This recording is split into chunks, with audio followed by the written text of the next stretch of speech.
Hello friends, જય શ્રી કૃષ્ણ.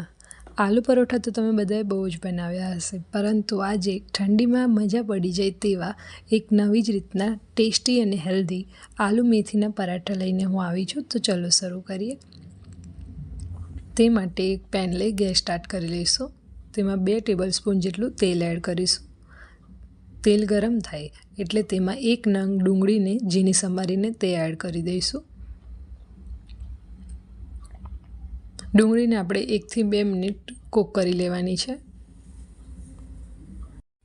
ત્યારબાદ તેમાં 1 ટેબલસ્પૂન આદું અને મરચાંની પેસ્ટ એડ કરવાની છે. જો તમને લસણનો ટેસ્ટ પસંદ આવતો હોય તો તે પણ એડ કરી શકાય છે. ત્યારબાદ ફરીથી તેને આપણે મિક્સ કરી લઈશું અને 1 મિનિટ માટે કૂક થવા દઈશું.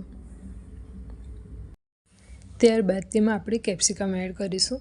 મેં અત્યારે 1 નંગ કેપ્સિકમને ઝીણું સમારીને લીધું છે, તે એડ કરી દઈએ.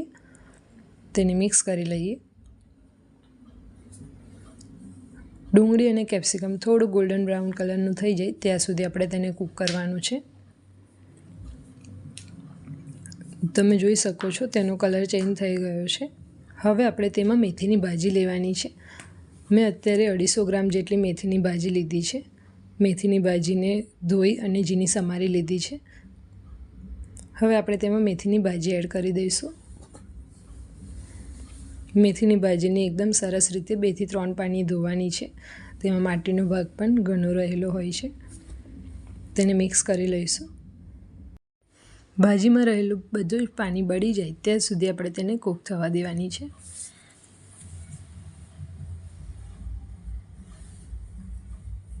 તમે જોઈ શકો છો ભાજીમાં રહેલું પાણી બળી ગયું છે. તો હવે આપણે તેમાં મસાલા કરી લઈશું. સ્વાદ અનુસાર નમક એડ કરીશું. નમક આપણે પહેલાં એડ કરીશું, જેથી જો તેમાં પાણી છૂટે તો તે બળી જાય. ત્યારબાદ ચપટી હળદર પાવડર, લાલ મરચું પાવડર, ધાણા જીરું પાવડર. લાલ મરચું પાવડર ટેસ્ટ પ્રમાણે વધારે ઓછું કરી શકાય છે. મેં પહેલાં 1 ચમચી એડ કર્યું છે. તેને મિક્સ કરી લઈશું. હવે તેમાં થોડુંક પાણી એડ કરી દઈશું આપણે, જેથી મસાલા મેથીની ભાજીની સાથે સરસ રીતે મિક્સ થઈ જાય. તેમાં અડધી ચમચી ગરમ મસાલો પાવડર અને ફરીથી 1 ચમચી લાલ મરચું પાવડર એડ કરું છું. તેને મિક્સ કરી લઈએ.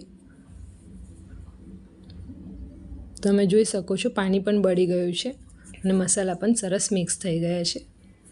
મેં અત્યારે 5 થી 6 નંગ બટેટાને બાફી લીધા છે, તે એડ કરીને તેને મિક્સ કરી લઈએ. હવે આપણે તેને મેશરની મદદથી મેશ કરી લેવાના છે. તમે જોઈ શકો છો બટેટાનું અને મેથીની ભાજીનું એકદમ સરસ મિશ્રણ તૈયાર થઈ ગયું છે. આપણે પરોઠા બનાવી લઈએ. મેં અત્યારે ઘઉંનો લોટ બાંધીને રાખ્યો હતો. લોટમાં મેં મોણ અને ચપટી મીઠું નાખીને બાંધ્યો હતો. મોટો લુઓ લઈ તેની આપણે આ રીતની પૂરી બનાવી લેવાની છે. વચ્ચે આપણે સ્ટફિંગ ભરી દઈશું.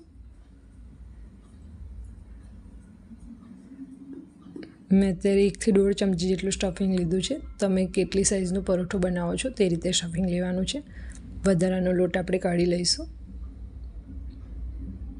હલકા હાથે તેને થેપી લઈશું. હવે નીચે થોડોક લોટ લગાવી આપણે તેને હલકા હાથે વણી લેવાનો છે. થોડો મસાલો બહાર નીકળશે તો એ ચાલશે. બટેટાનો મસાલો થોડોક બહાર હોય તો તેનો જે ક્રિસ્પી ટેસ્ટ આવે છે તે ખૂબ જ સરસ લાગે છે. મેં અત્યારે તવીને ગરમ કરીને રાખી હતી. તેમાં આપણે પરાઠાને મૂકી દઈશું. તેને આપણે બીજી બાજુ ફેરવી લઈશું. ઉપર તમે ઘી, તેલ અથવા તો બટર લગાવીને તેને શેકી શકો છો.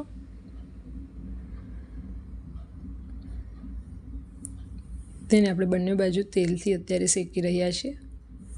બંને બાજુથી ગોલ્ડન કલર ન થાય ત્યાં સુધી આપણે પરોઠાને શેકવાના છે. તો આપણા પરોઠા તૈયાર છે. તેને સર્વિંગ પ્લેટમાં લઈ સર્વ કરી લઈએ. મેં અત્યારે આલુ મેથીના પરોઠાને ગ્રીન ચટણી સાથે સર્વ કર્યા છે. તમે દહીં અથવા કેચઅપ સાથે પણ સર્વ કરી શકો છો. તે ટેસ્ટમાં ખૂબ જ સરસ લાગે છે.